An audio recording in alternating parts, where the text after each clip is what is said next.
आज मालेगाव बॉम्बस्फोट प्रकरणाचा निकाल लागलेला आहे। त्यामध्ये नेमकं काय झालं ते बघूयात या सेगमेंटमध्ये।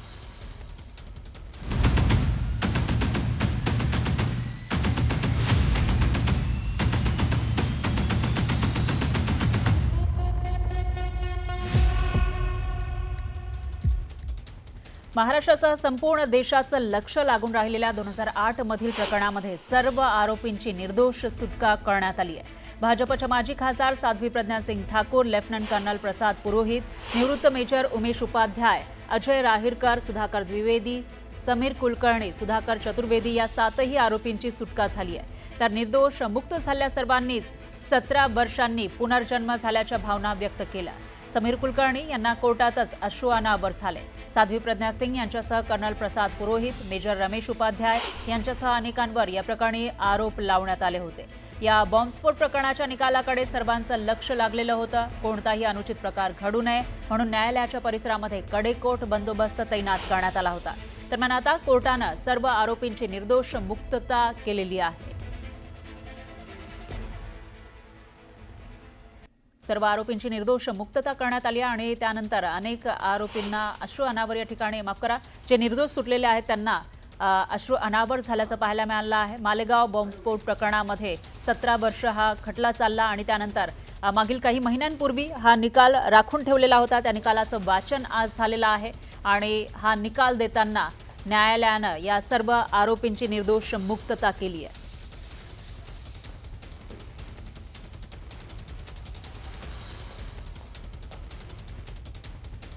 दरम्यान कोर्टानं निकालावेळी नोंदवलेल्या निरीक्षणामध्ये काय म्हटलेलं आहे ते आपण बघूयात। आरोपींवरील आरोप सिद्ध करण्यात तपास यंत्रणा अपयशी असल्याचं कोर्टानं म्हटलेलं आहे। तर बॉम्बस्फोट तपासामध्ये अनेक तांत्रिक चुका होत्या असं सुद्धा निरीक्षण कोर्टानं नोंदवलेलं आहे। हा जो खटला एवढे वर्ष चालला त्याच्यामध्ये तांत्रिक चुका होत्या असं या ठिकाणी म्हटलेलं आहे। बॉम्बस्फोट तपासामध्ये तांत्रिक चुका राहिल्याचं कोर्टानं म्हटलंय। याशिवाय स्फोटामध्ये बाईकचा जो वापर झाला होता, ज्या बाईकचा वापर करण्यात आला होता या स्फोटामध्ये, तो सिद्ध करता आलेला नाही असं सुद्धा या ठिकाणी कोर्टानं म्हटलेलं आहे। तर साध्वी प्रज्ञा सिंग बाईकची मालक हे सिद्ध होत नाही असं सुद्धा कोर्टानं म्हटलेलं आहे। याशिवाय प्रसाद पुरोहित यांनी RDX घरात ठेवले याचे पुरावे सुद्धा सापडले नाही असंही निदर्शनास आणून दिलेलं आहे कोर्टानं। आरोपींच्या गुप्त बैठका झाल्या हे सिद्ध होत नाही असंही कोर्टानं म्हटलंय। तर अभिनव भारतच्या व्यवहारामध्ये आरोपींचा संबंध स्पष्ट होत नाही असं सुद्धा कोर्टानं या सर्वांना निर्दोष मुक्त करताना म्हटलंय। स्फोटासाठी या पैशांचा वापर झाल्याचं सिद्ध करण्यात अपयश आल्याचंही कोर्टानं म्हटलंय। तर घटनास्थळाच्या पंचनाम्यामध्ये तांत्रिक त्रुटी होत्या। ज्या वेळेला हा स्फोट झाला त्यावेळेला जो पंचनामा करण्यात आला होता त्याच्यामध्ये तांत्रिक त्रुटी होत्या असं कोर्टानं आज निकाल वाचनावेळी म्हटलेलं आहे। तपास यंत्रणांमध्ये समन्वय नाही असं सुद्धा कोर्टानं एक महत्त्वाचं निरीक्षण नोंदवलेलं आहे। हा निकाल वाचताना आरोपींवर लावलेले गुन्हे हे चुकीचे होते असं सुद्धा कोर्टानं आपल्या या निकालामध्ये म्हटलंय। तर हा निकाल लागल्यानंतर साध्वी प्रज्ञा सिंग ठाकूर यांच्या डोळ्यामध्ये अश्रू तरळले। कोर्टामध्ये न्यायाधीश लाहोटी यांच्याशी बोलताना साध्वी प्रज्ञा सिंग रडायला लागल्या। अनेक वर्ष अपमान सहन केला, वारंवार संघर्ष करावा लागला असं त्यांनी म्हटलेलं आहे। दोषी नसताना कलंकित असल्याचा शिक्का लावला असंही प्रज्ञा सिंग यांनी म्हटलंय। आज हिंदुत्वाचा विजय झाला, भगवा दहशतवाद हा आरोप खोटा ठरला असंही त्या म्हणाल्या। तर आज त्यांनी ही प्रतिक्रिया दिलेली आहे। जेव्हा निर्दोष मुक्त करण्यात आलं त्यानंतर त्यांची ही भावनिक प्रतिक्रिया समोर आली। माझी फक्त एवढी विनंती आहे सगळ्यांना सांगतोय की जगात वाईटापेक्षा चांगलं खूप जास्ती आहे। ठीक आहे, जे घडलं त्याच्याबद्दल चर्चा करण्यामध्ये अर्थ नाही। जे पदरात पडलं यश त्याच्याबद्दल सर्वांनी समाधानी राहायला पाहिजे, त्याप्रमाणे मी देखील समाधानी आहे। ठीक आहे, कुणाच्याही विरुद्ध बोलण्यात तोटल्या मला काही स्वतः स्वारस्य नाही। ठीक आहे, ज्या प्रकारे आत्तापर्यंत राष्ट्राने माझ्याकडून सेवा करून घेतली, कोर्टाच्या ह्या निर्णयानंतर मला तशीच सेवा पुढे करता येते याच्यात मला जास्ती आनंद आहे। अभी हमको कहाँ जाना है, हमको सोचना है। अभी इस समय आगे हम कहाँ जाएंगे ये हमें सोचना है। अभी मैंने 3 साल पहले संन्यास ले लिया। हमारा घर छूट गया, परिवार छूट गया, माता पिता छूट गए, भाई छूट गए, घर छूट गया। समाज से हमारे कलंकित नाम आए आतंकवाद करके हम कहीं भी जा नहीं पा रहे। उसकी भरपाई कौन करेगा ये बड़ा प्रश्न है। मैं फिर बोलता हूँ, ये फैसला है, न्याय नहीं है। ये न्याय नहीं है। जब तक जो दोषी है इसके, जो इन्होंने केस को फ्रेम किया है, जब तक वो कटघरे नहीं आएंगे तब तक न्याय नहीं माना जाएगा। भोपाळ मध्य प्रदेश इथून मुंबई पोलिसांनी अटक केली आणि जेव्हा मला पकडलं तेव्हा माझ्या खिशामध्ये 900 रुपये होते आणि जेव्हा मला ATS काळा चौकीमध्ये खोटा पंचनामा केला तेव्हा त्याच्यातले 750 रुपये फक्त ऑन पेपर दाखवलेत आणि 150 रुपये जे काही तथाकथित पंच म्हणून बोलवले होते त्यांच्या येण्या जाण्याच्या टॅक्सीचे पैसे आणि त्यांच्या ते नाश्त्याचे पैसे म्हणून त्यांनी देऊन टाकलेत. मी 750 रुपये हे एक्सेप्ट केलं होतं की हे माझे आहेत म्हणून, परंतु न्यायालयाने आज का मला दिले नाहीत मला याच्याबद्दल काही कल्पना नाहीये. पण असं कसं होऊ शकतं की एखाद्या निर्दोष भारतीयाला तुम्ही अटकवतात, त्याचे पैसे ताब्यामध्ये घेतात आणि त्याचे पैसे त्याला 17 वर्षानंतर सुद्धा पैसे परत देत नाहीत. प्रश्न 750 रुपयाचा नाहीये, त्या कष्टकरी भारतीयाच्या प्रत्येक पैशाचं मोल आहे, त्याची किंमत कोणी करू शकत नाही.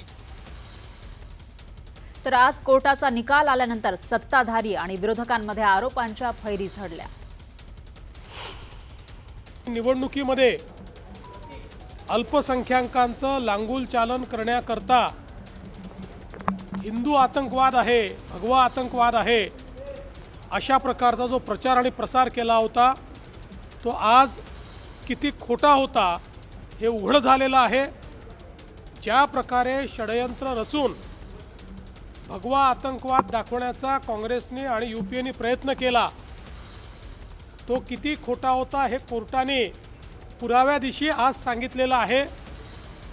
खरं म्हणजे ज्यांच्यावर त्यांनी कारवाई केली त्यांची तर त्यांनी माफी मागितलीच पाहिजे, पण सगळ्यात महत्त्वाचं संपूर्ण हिंदू समाजाची काँग्रेसने माफी मागितली पाहिजे. हे निर्दोषाचं म्हटलेलं नाही की आपण त्याचा अर्थ असं नाही काढला पाहिजे. पुरावा मिळाला नाही आणि पुराव्याच्या अभावी त्याला सोडलेलं आहे. आता दुसरी गोष्ट आहे की कोणीतरी बॉम्बस्फोट केला, मग यांनी नाही केला तर कोणी केला का आपोआप झाला? RDX कोणीतरी आणलं का? RDX काही सब्जेमध्ये मिळतं का? कोणीतरी कट करून हे सगळं केलेलं आहे. कट कोणी केला हे काही सांगत नाही. तर आजच्या निकालानंतर उपमुख्यमंत्री शिंदेंनी काँग्रेसवर जोरदार हल्लाबोल केला. 17 वर्ष एवढा मोठा कालावधी या बेकसूर लोकांना ज्या काही यातना भोगाव्या लागल्या आणि त्यानंतर हा निकाल आज लागला आहे. ठीक आहे, 17 वर्षानंतर का होईना, पण सच्चाईचा विजय झालेला आहे. जे लोक भगवा आतंकवाद, भगवा दहशतवाद म्हणाले त्याला न्यायालयाने एक करारा जवाब, एक चांगली मोठी चपराक आजच्या निर्णयाने दिलेली आहे. दूध का दूध पानी का पानी झालेला आहे. सत्याचा विजय झालाय. मालेगांव का एक धमाके का केस आता है और उसके अंदर 17 सालों के बाद अदालत ये कहती है कि ये निर्दोष है, इनके ऊपर इनको सबको छोड़ा जाए करके. तो हम ये सवाल कर रहे हैं कि अगर ये निर्दोष है, वो निर्दोष है, तो फिर ये बम धमाके इस देश के अंदर करा किसने? क्या हुकूमतों ने करी है? तू कधीच आतंकवादी होऊ शकत नाही आणि तेच परत एकदा आजच्या निकालामध्ये सरळ स्पष्ट झालेलं आहे. म्हणजे ह्याच मालेगावच्या केसच्या निमित्ताने हिंदू दहशतवाद हा जो काय आमच्या हिंदू समाजाची बदनामी करण्याचा जो प्रयत्न झालेला होता त्यांचा तोंड काळा झाला असेल. ट्रेन ब्लास्ट में उन्होंने सुप्रीम कोर्ट भागे थे, सुप्रीम कोर्ट को गए, वहां पर जाकर उन्होंने उस जजमेंट पर स्टे लिया. मेरा पहला सवाल ये है कि क्या टेररिज्म के ऊपर इनकी हिपोक्रेसी होगी अगर वो सुप्रीम कोर्ट नहीं जाएंगे? क्या वो सुप्रीम कोर्ट को जाएंगे? दूसरा ये है कि मिलिट्री ग्रेड RDX वहाँ पर इस्तेमाल हुआ, ये NIA ने अपनी चार्जशीट में कहा. अब ये मिलिट्री ग्रेड RDX इस्तेमाल हुआ तो फिर ये कहाँ से आया? दरम्यान कोर्टानं साध्वी प्रज्ञा सिंग यांना निर्दोष मुक्त केल्यानंतर भाजपच्या नेत्या उमा भारती प्रतिक्रिया देताना भावुक झाल्या. मैं इस बात पे इतनी खुश हूँ कि मेरे पास लफ्ज़ नहीं, क्योंकि मैं जब प्रज्ञा नासिक की जेल में थी तो मुझे एक पुलिस अधिकारी, महाराष्ट्र पुलिस अधिकारी के जरिए पता लगा कि प्रज्ञा का बहुत टॉर्चर हुआ है.